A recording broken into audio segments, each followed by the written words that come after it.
आज हम जिनके बारे में बात करेंगे वैसे तो उनको कोई भी परिचय की जरूरत नहीं, फिर भी आज गुरुदेव रविंद्रनाथ टैगोर की जन्म तिथि पर उनको शरण करके हम उनको प्रणाम अर्पित करते हैं। हे नूतन দেখা দি কারবার জন্মেরো প্রথম শুভক্ষণ। হে নূতন দেখা দি কারবার জন্মেরো প্রথম শুভক্ষণ। তোমারও প্রকাশ হোক কুহেলিকা করি উদ্ঘাটন সূর্যের মতন। হে নূতন দেখা দি কারবার জন্মেরো প্রথম শুভক্ষণ। রিক্ত তার বক্ষ ভেদি আপনারে করো উন্মোচন। ব্যক্ত হোক জীবনের জয়, ব্যক্ত হোক তোমা মাঝে অসীমের চির বিস্ময়। উদয় দিগন্তে শঙ্খ বাজে মোর চিত্ত মাঝে। চির নূতনের বিলোডাক 25শে বৈশাখ। হে নূতন দেখা দি কারবার জন্মেরো প্রথম শুভক্ষণ। गुरुदेव भारत के पहले कवि हैं जिनको नोबेल पुरस्कार मिला। उनका छद्म नाम था भानु सिंह ठाकुर। उसके अलावा उनको विश्व कवि, कवि गुरु के नाम से भी जाना जाता है।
रविंद्रनाथ का जन्म 7 मई 1861 को कोलकाता के जोरासांको में एक संभ्रांत परिवार में हुआ।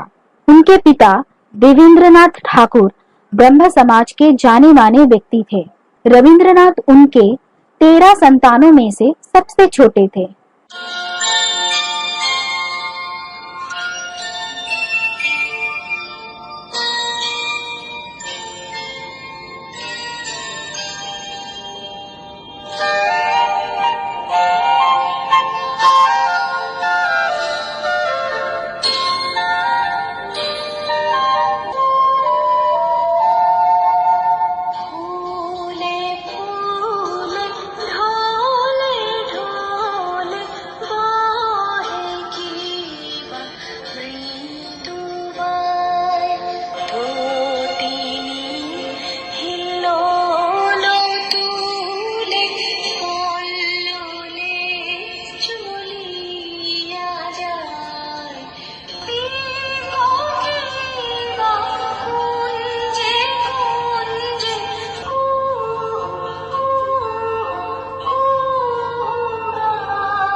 रविंद्रनाथ को विद्यालय की बंद पर्यावरण में शिक्षा पसंद नहीं था। उनकी प्रारंभिक शिक्षा घर पर ही हुई। उनका परिवार बंगाल के पुनर्जन्म में काफी सक्रिय था।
घर पर साहित्यकारों की, विचारकों की, संगीतकारों की, नाट्यकारों की दैनिक आना जाना था और सभा लगा रहता था, जिसका प्रभाव छोटे रविंद्रनाथ पर भी पड़ा।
उन्होंने घर पर रहकर ही कला, संगीत, गणित, विज्ञान, संस्कृत, अंग्रेजी का चर्चा किया करते थे। उन्होंने 7 वर्ष की आयु से ही कविता लिखना आरंभ कर दिया था। बाल पत्रिका में भी उन्होंने काफी कविताएं लिखी। কবিগুরুকে প্রণাম জানিয়ে আমার নিবেদন কৃপণ। আমি ভিক্ষা করে ফিরতেছিলাম গ্রামের পথে পথে, তুমি তখন চলেছিলে তোমার স্মরণরথে। অপূর্ব এক স্বপ্ন সম লাগতেছিল চোখে মম। কি বিচিত্র শোভা তোমার, কি বিচিত্র সাজ, আমি মনে ভাবতেছিলাম এ কোন মহারাজ। আজি শুভক্ষণে রাত পোহালো, ভেবেছিলাম তবে আজ আমারে দাঁড়ে দাঁড়ে ফিরতে নাহি হবে। বাহির হতে নাহি হতে কাহার দেখা পেলেম পথে, চলিতে রথ ধনধান্য ছড়াবে দুই ধারে, মুঠা মুঠা করিয়া নেব নেব ভারে ভারে। দেখি সহসা রথ থেমে গেল আমার কাছে এসে, আমার মুখপানে চেয়ে নামলে তুমি হেসে। দেখি মুখের প্রসন্নতা জুড়িয়ে গেল সকল ব্যথা। হেনকালি কিসের লাগি তুমি অকস্মাৎ, আমায় কিছু দাও গো বলে বাড়িয়ে দিলে হাত। মরি এ কি কথা রাজাধিরাজ, আমায় দাও গো কিছু, শুনে ক্ষণকালের তরে রহিনু মাথা নিচু। তোমার কি ভাবাব আছে ভিখারি ভিক্ষুকের কাছে, হে কেবল কৌতুকের বসে আমায় প্রবঞ্চনা ঝুলি হতে দিলেন তুলে ছোট্ট একটি কণা। যবে পাত্রখানি ঘরে এনে উজাড় করি, একই ভিক্ষা মাঝে একটি ছোট সোনার কণা দেখি। দিলেন যারা আজ ভিখারি রে স্বর্ণ হয়ে এলো ফিরে, তখন কাঁদি চোখের জলে দুটি নয়ন ভরে, তোমায় কেন দিইনি আমার সকল শূন্য করে। ধন্যবাদ। 16 साल की उम्र में उन्होंने अपनी पहली कहानी भिखारिनी लिखी। 1878 में उनके पिता ने उनको वकालत पढ़ने इंग्लैंड भेजा, लेकिन वहां से भी वो बिना पढ़ाई पूरी किए वापस आ गए और भारत आके वो संगीत में रुचि लेने लगे तथा कहानियां भी लिखने लगे और पत्रिका निकालने लगे।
एक में वो शांति निकेतन आ गए और पूरी तरह से लेखन में जुट गए।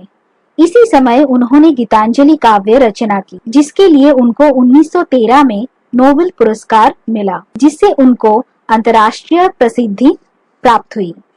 मुझे मने ना माना, मुझे मने ना माना, आँखी फिराइले बोले ना ना ना, मुझे मने ना माना। যত বলি নাই রাতে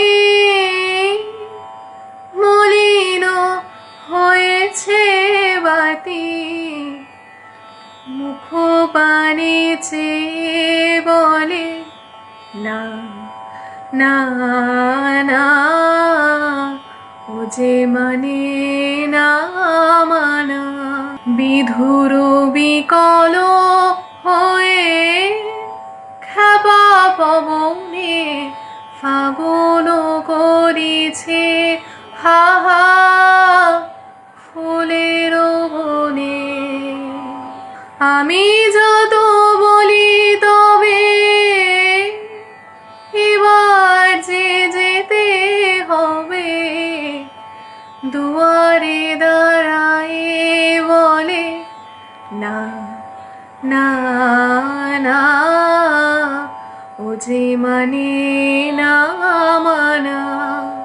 ও যে মানে না মানা। शांति निकेतन में उन्होंने अपनी विद्यालय विश्व भारती की स्थापना की, जो भारत के प्रसिद्ध शिक्षा केंद्र में से एक है। 1912 में गुरुदेव इंग्लैंड और अमेरिका में प्रवास किया, जहां पे उन्होंने Charles Andrews, William Yeats, Robert Bridges, Thomas Moore जैसे प्रख्यात लेखकों को अपना मित्र बनाया। ভালোবাসি ভালোবাসি এই সুরে, কাছে দূরে জলে স্থলে বাজায় বাজায় বাঁশি ভালোবাসি।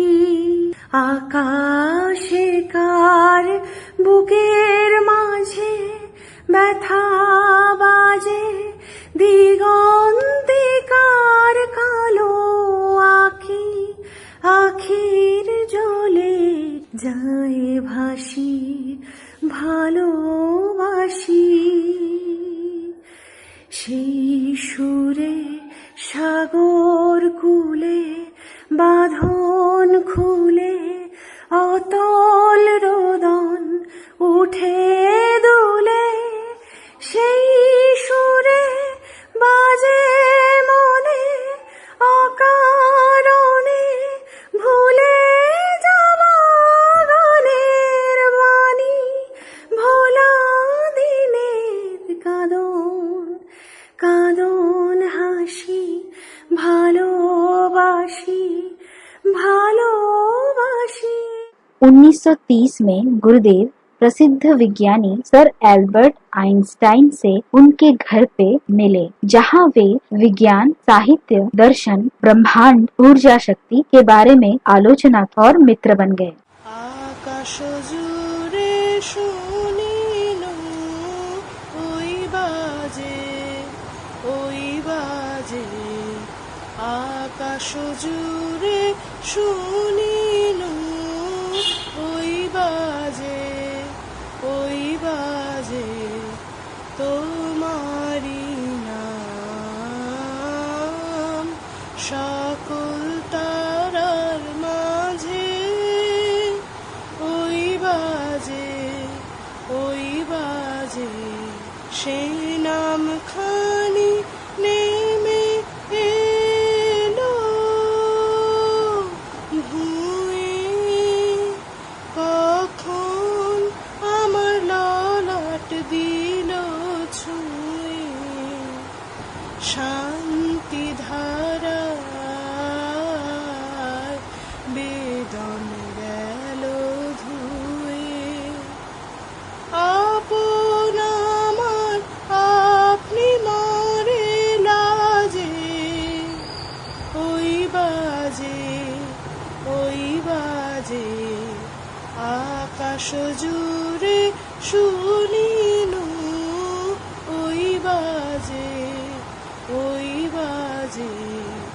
মন মিলে যায় আজ নীরব রাতে, তারায় ভরা ওই গগনের সাথে। মন মিলে যায় আজ নীরব রাতে, তারায় ভরা ওই গগনের সাথে। অমনি করে আমার হৃদয় তোমার নামে হোক না নামময়, আঁধারে হোক তোমার আলোর জয়, গভীর হয়ে থাক জীবনের কাজে ওই বাজে আকাশ জুড়ে শুনিল ওই বাজে তোমারি নাম, সকল তারার মাঝে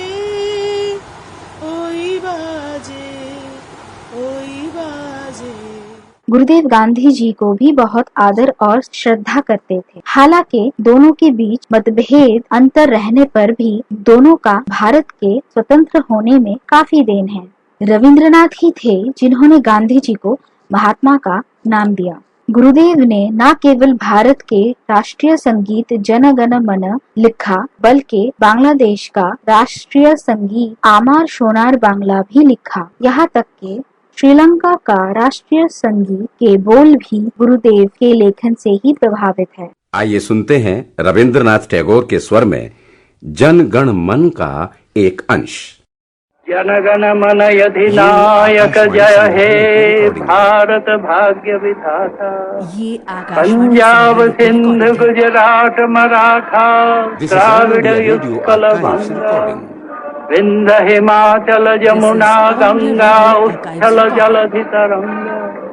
तब शुभ नामे जागे तब शुभ आशीष मागे गाहे तब जय गाथा।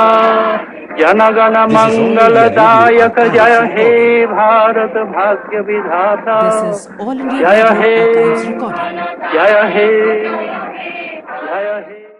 रविंद्रनाथ की रचनाएं तत्कालीन बंगाल ग्रामीण जीवन आदि पर आधारित है, जहाँ भक्ति, प्रेम, सूफी के तत्व पाए जाते हैं। उनकी प्रसिद्ध कविताएं हैं मानसी, सोनार तोड़ी, बलाका। নমস্কার, কবিগুরুর জন্মতিথি উপলক্ষে আজকে আমার নিবেদন ইচ্ছামতি। যখন যেমন মনে করি তাই হতে পাই যদি, আমি তবে এক্ষুনি হই ইচ্ছামতি নদী। রইবে আমার দক্ষিণ দ্বারে সূর্য ওঠার পার, বাইর ধারে সন্ধে বেলা নামবে অন্ধকার। আমি কইব মনের কথা দুই পারেরই সাথে, আধেক কথা দিনের বেলায় আধেক কথা রাতে। যখন ঘুরে ঘুরে বেড়াই আপন গায়ের ঘাটে, ঠিক তখনই গান গেয়ে যাই দূরের মাঠে মাঠে। জলের ওপর টলমল টুকরো আলোর রাশি, ঢেউয়ে ঢেউয়ে পনির নাচন, হাততালি আর হাসি। নিচের তলায় তলিয়ে যেথা গেছে ঘাটের ধাপ, সেইখানেতেই কারা সবাই রয়েছে চুপচাপ। গায়ের লোকে চেনে আমায় কেবল একটুখানি, বাকি কোথায় হারিয়ে গেছে আমি সে কি জানি। দিনের বেলায় যাওয়া আসা, রাত্রিরে গা থম থম, ডাঙার পানে চেয়ে চেয়ে করবে গা ছম ছম। नमस्कार।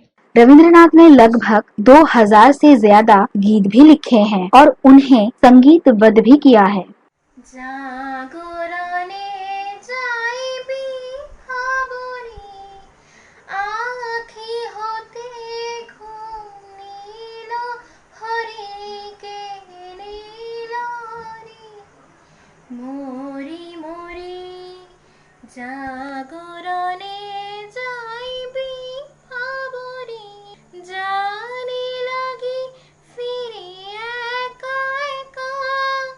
আখি পিপাসিত না হে দেখা, তারি বাঁশি বাজে তারি বাঁশি, তারি বাঁশি বাজে হিয়া পরি।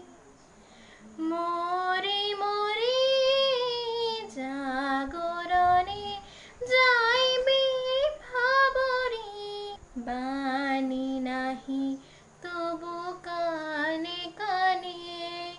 কি যে শুনি কি যে শুনি তাহা কে বা জানে। এই হিয়া ভরা বেদনাতে মারি ছলো ছলো ক্ষিপাতে। তারি বাঁশি বাঁশে তারি বাঁশি, ছায়া দোলে দিবানি শিয়রি। মরি মরি জাগরণে যাইবি ভাবরি। रविंद्रनाथ टैगोर एक चित्र कलाकार भी थे।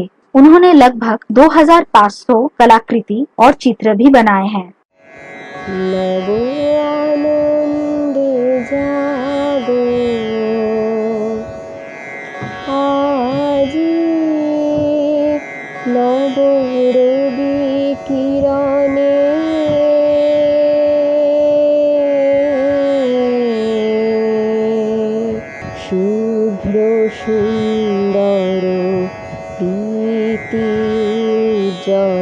নির্মল জীবনে নব আনন্দে জাগো উৎসারিত নব জীবন নির্ঝর উচ্ছ্বাসিত আশাদিতে অমৃত পুষ্প গন্ধ বাহে আজি শান্তি পবনে নব আনন্দে জাগো আজি নব রবি কিরণে